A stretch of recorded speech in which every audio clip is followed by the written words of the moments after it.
Evangelho de João, capítulo 5, versículos de 1 a 13. Depois disto, houve uma festa dos judeus e Jesus subiu a Jerusalém.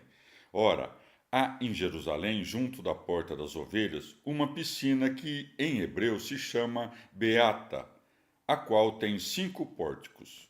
Nestes jazia uma multidão de enfermos, cegos, coxos, paralíticos, os quais esperavam o movimento da água. Porque um anjo do Senhor descia de tempos a tempos à piscina e agitava a água. O primeiro que descesse à piscina, depois do movimento da água, ficava curado de qualquer doença que tivesse. Estava ali um homem que há 38 anos se encontrava enfermo. Jesus, vendo-o deitado e sabendo que estava assim há muito, disse-lhe: Queres ficar são? Um enfermo respondeu-lhe: Senhor, não tenho uma pessoa que me lance na piscina quando a água é agitada. Enquanto eu vou, outro desce primeiro do que eu. Jesus disse-lhe: Levanta-te, toma o teu leito e anda. No mesmo instante, ficou são. Aquele homem tomou o seu leito e começou a andar. Ora, aquele dia era um sábado.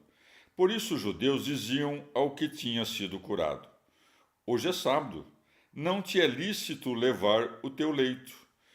Ele respondeu-lhes: Aquele que me curou disse-me: Toma o teu leito e anda. Perguntaram-lhe então: Quem é esse homem que te disse: Toma o teu leito e anda?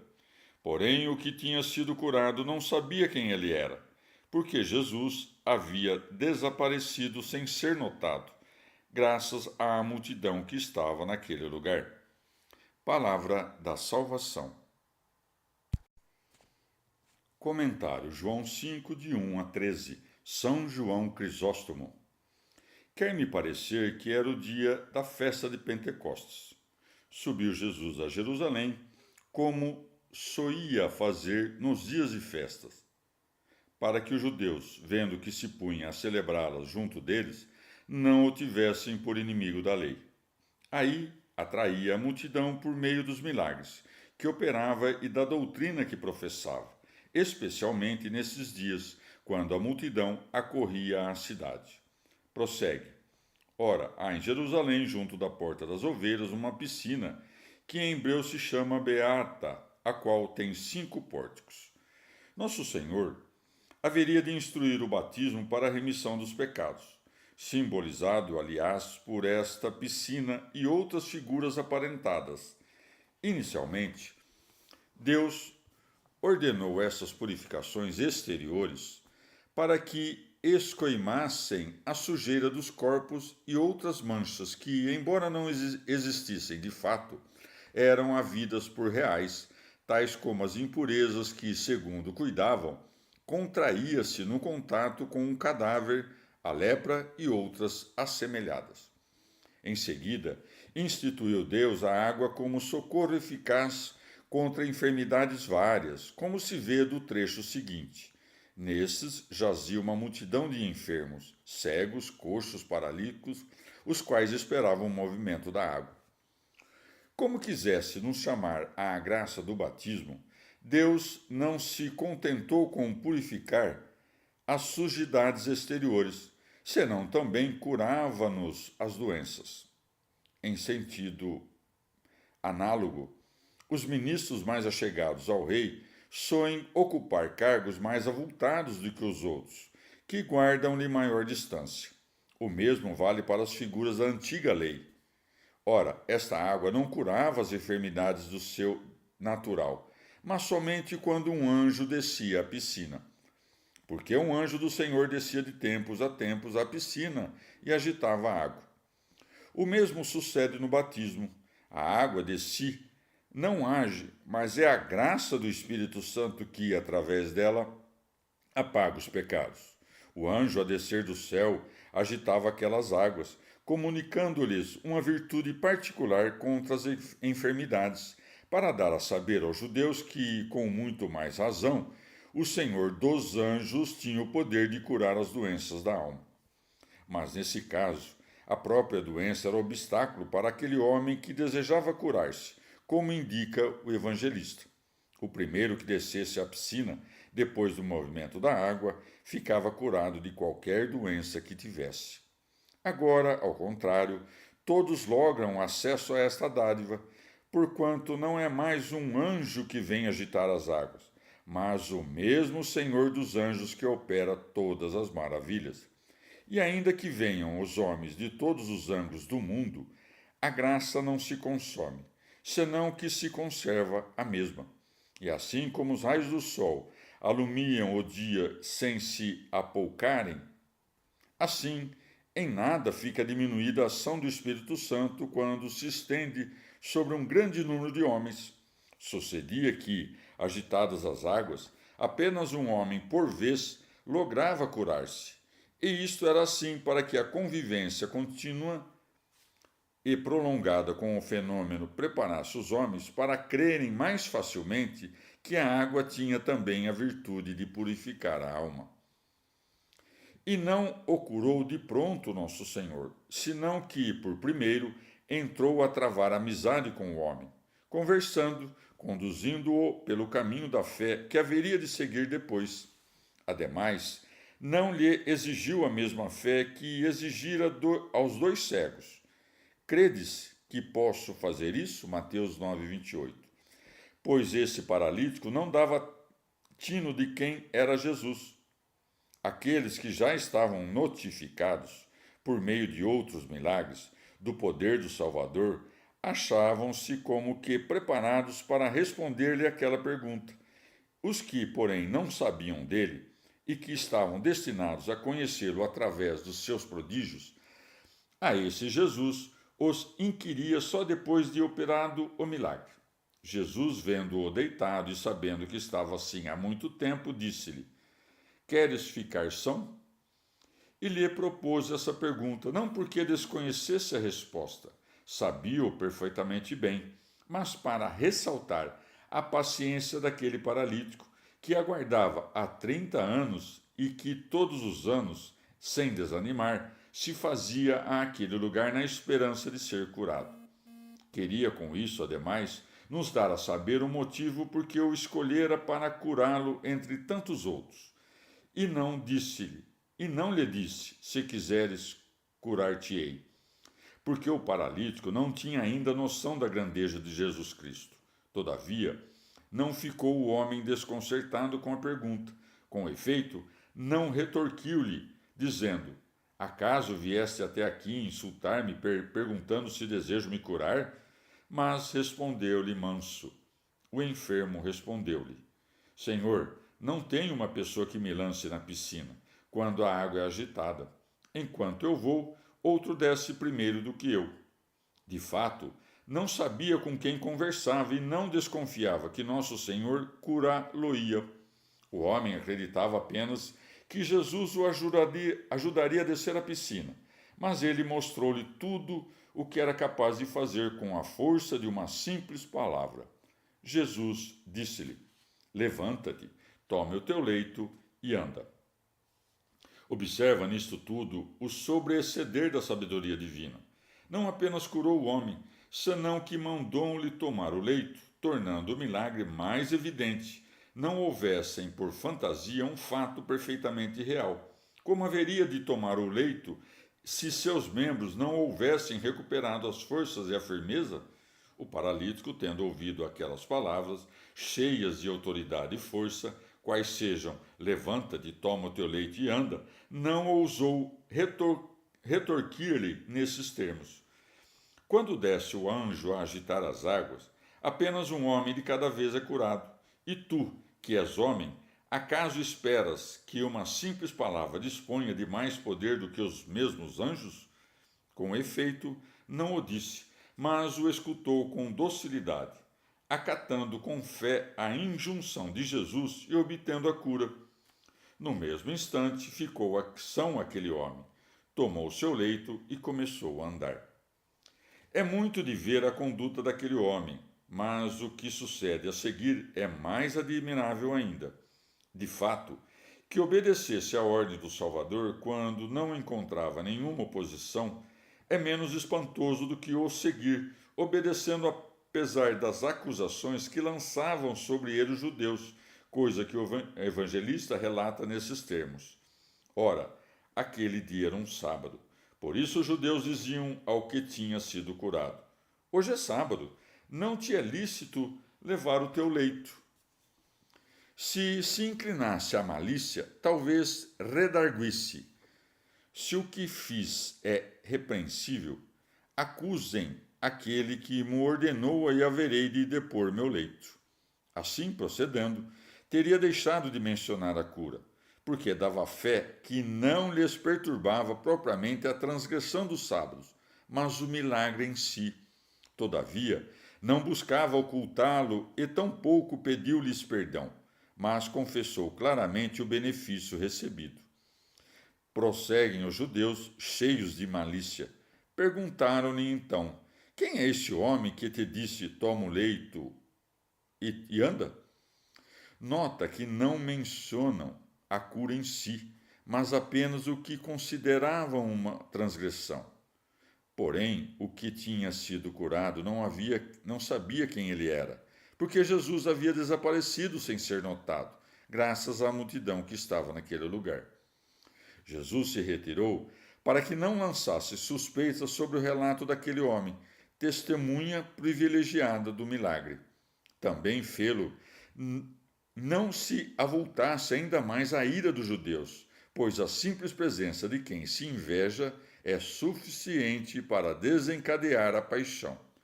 Afastou-se a lhes facilitar o exame do milagre.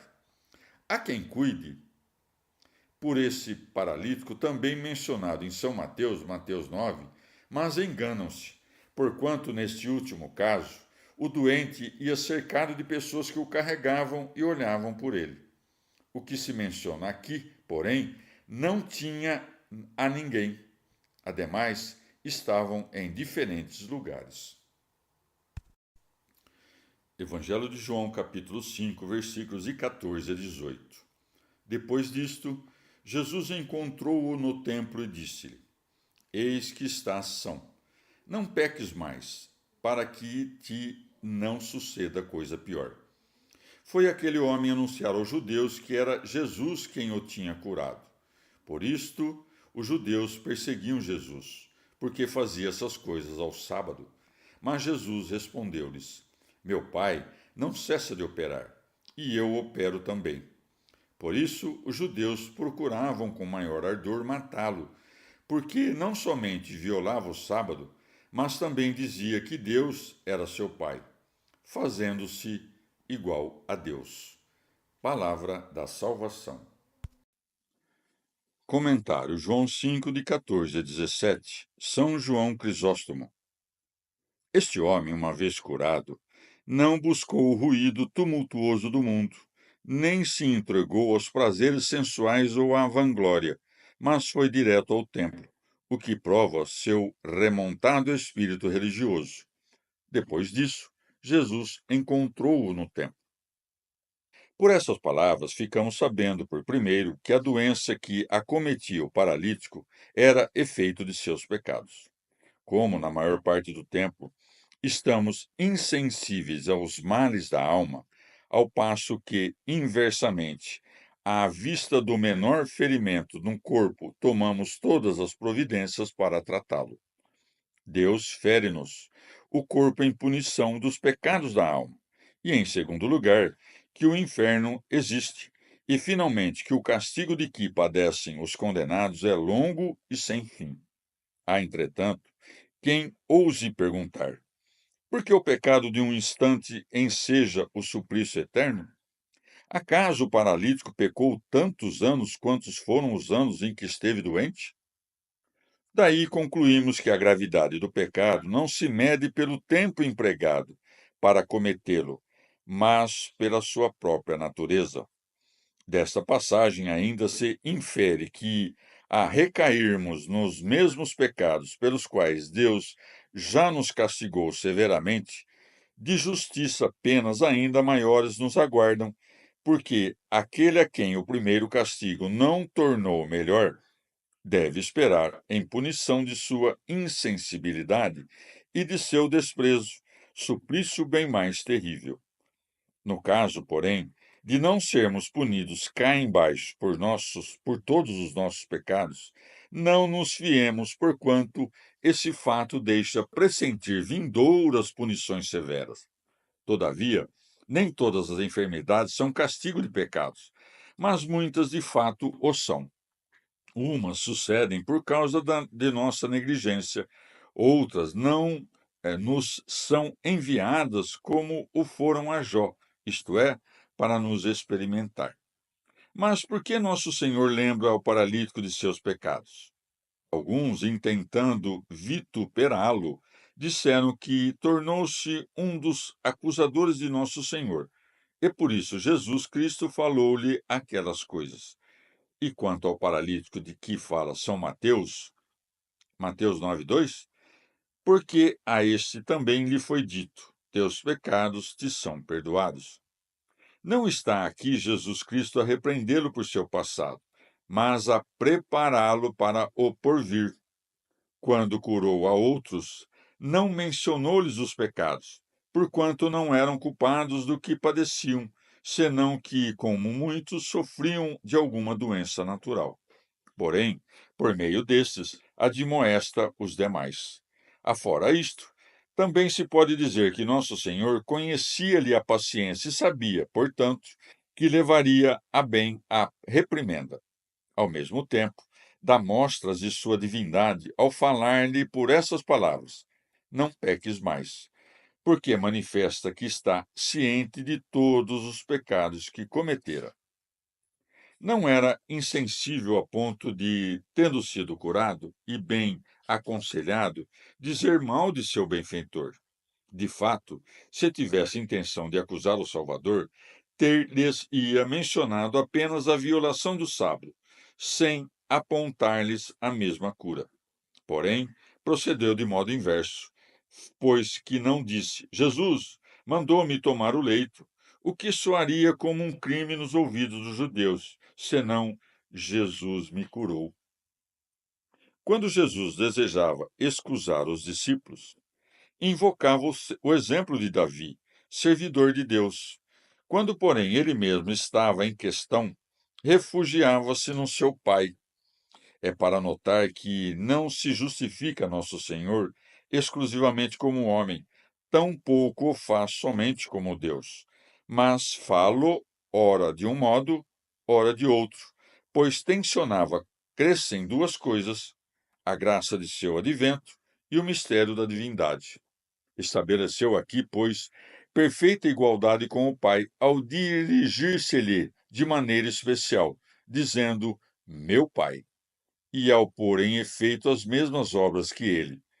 Por isso, os judeus procuravam com maior ardor matá-lo, porque não somente violava o sábado, mas também dizia que Deus era seu Pai, fazendo-se igual a Deus. Se, porém, não fosse seu filho natural e consubstancial, sua justificativa seria pior do que o mesmo crime que lhe imputavam. Um homem não poderia excusar-se de ter violado a lei, alegando que o rei também o fizera. Aqui, como a dignidade do filho é igual à do pai, a justificativa dada por Nosso Senhor não deixa nada a desejar. O pai, que segue a operar mesmo em dia de sábado, não pode ser arguido de crime, e o mesmo vale para o filho. Aqueles que não se dispõem de boa mente a acolher esta doutrina asseveram que Jesus não se disse igual ao Pai e que, a rigor, foram os judeus que lançaram essa suspeita.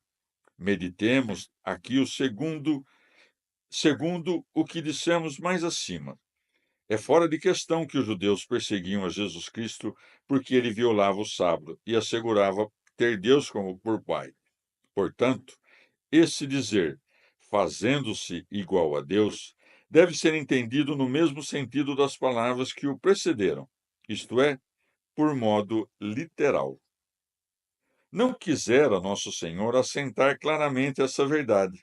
Fora uma simples suspeita dos judeus, não os deixaria no erro e presto retificá-lo-ia. Tampouco haveria de o próprio evangelista omitir o fato. Com efeito, teria procedido como fizera em outra ocasião, quando disse Jesus aos judeus: Destruí esse templo